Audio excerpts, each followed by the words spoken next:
আজকে আমি বানিয়ে দেখাবো 1 কাপ সুজি দিয়ে হালকা ফুলকা নাস্তা। তো এটা তোমরা যাকে বানিয়ে খাওয়াবে সেই তোমার প্রশংসা করবে, অথবা তোমরা এটা ঝটপট বানিয়ে 10 মিনিটে তোমরা বাচ্চাদের স্কুল টিফিনে দিতে পারবে। মাত্র 2 ফোঁটা।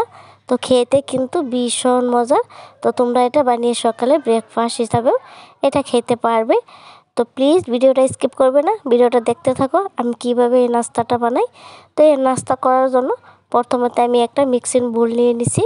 তো বুলে আমি দিয়ে দেব 1 বাটি সুজি আর দিয়ে দেব 1 বাটি ময়দা। তো তোমরা ময়দার পরিবর্তে আটাও দিতে পারো। আর দিয়ে দেব 1 বাটি চিনি আর দিয়ে দেব অল্প লবণ। তো চিনিটা তোমরা কমিয়ে বাড়িয়ে দিবে যে যতটুকু মিষ্টি খাবে। তো যদি ভালো লাগে অবশ্যই তোমরা লাইক কমেন্ট শেয়ার করতে ভুলবে না। তো যারা আমার নতুন ভিডিও দেখছো অবশ্যই আমার চ্যানেলটা সাবস্ক্রাইব করে পাশে থাকবে প্লিজ।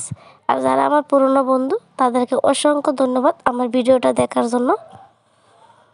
তো দেখো আমি একসাথে মিক্স করে নিয়েছি, নিয়ে আমি এখন জল দিয়ে এটাকে ভালোভাবে একটা পাতলা ব্যাটার তৈরি করে নিব। তো একেবারে পাতলা করবে এটা, তাহলে নাস্তাগুলো নরম তুলতুলে আর খুব সুন্দরভাবে হবে। তো একবার হলো বাসায় বানিয়ে দেখবি, এটা বানানোর পর তোমরা বারবার বানিয়ে খাবে, এতটা মজার হয় এটা। তো দেখো আমি এইভাবে মিক্স করে নিয়েছি। তো এটাকে রেস্টে রেখে দেব 10 মিনিট। অবশ্যই তোমরা রেস্টে রেখে দিবে, তাহলে খুব সুন্দর হবে নাস্তাগুলো। তো আমি চামিচ দিয়ে তোমাদেরকে দেখিয়ে দেব। তো 10 মিনিট পরে আমি ফিরে আসছি। তো দেখো 10 মিনিট পরে ফিরে তোমাদেরকে দেখিয়ে দেই।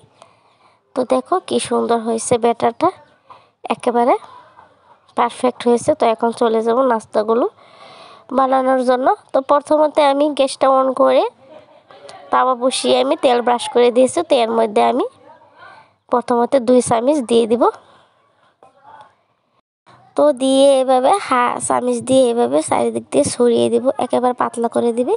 তো এই সময়ে তোমরা গ্যাসের ফ্লেমটা একেবারে লো রেখে দিবে, না হলে পুড়ে যাবে, নাস্তাগুলো ভালো হবে না। তো দেখো আমি চারিদিক দিয়ে ছড়িয়ে দিয়েছি। তো অল্প সময়ের মধ্যে দেখো আমার 1 পিসটা হয়ে গিয়েছে। তো এখন আমি এভাবে চারিদিক দিয়ে আরেক পিসটা এভাবে বাস করে একেবারে পিঠাটা তৈরি করে নিব। তো তোমরা দেখতেই থাকো আমি কিভাবে এটা বানাই। তো 1 পিসটা উল্টে তো দেখো আমি এভাবে ভাঁজ দিয়ে দিছি। তো দিয়ে এটা তেল লাগে না, অল্প তেল দিলে এটা তৈরি করে নিতে পারবে। খুবই হেলদি এটা, খেতে শরীরের জন্য অনেক উপকারী। তো তেলটা কমিয়ে খাওয়াটাই বেশি ভালো। তো একটা আমার পিঠা রেডি হয়ে গেছে। তো আবারও তেল ব্রাশ করে আমি আরেকটা পিঠা তৈরি করে তোমাদেরকে দেখিয়ে দিব। তো দেখো আমি আরও অল্প ব্যাটার দিয়ে এভাবে চারিদিক দিয়ে এভাবে ছড়িয়ে তো আমি এটাকেও এভাবে তৈরি করে নিব। তো প্লিজ তোমরা ইউটিউবে কারো সাহায্য ছাড়া এগিয়ে যেতে পারবে না। প্লিজ সবাই একটু সাহায্য করবে আমাকে, বা তোমাদেরকেও সাহায্য করব, তাহলে তো এগিয়ে যেতে পারবো। তো প্লিজ তোমরা চ্যানেলটা সাবস্ক্রাইব করে দিবে। আর অল্প বাকি আছে 1000 হবার জন্য। তো দেখো আমি একটা প্লেটে সবগুলো পিঠা বানিয়ে নিয়েছি পরিবেশন করে। তো তোমাদেরকে একটা ভেঙে দেখায়। তো খুব সহজ, নরম তুলতুলে হয়েছে, খেতেও কিন্তু ভীষণ মজার হয়েছে। তোমরা একবার হলো বাসায় বানিয়ে দেখবে, আশা করি ভালো লাগবে। সুস্থ থাকবে, ভালো থাকবে, পরবর্তী ভিডিওর জন্য অপেক্ষা করবে।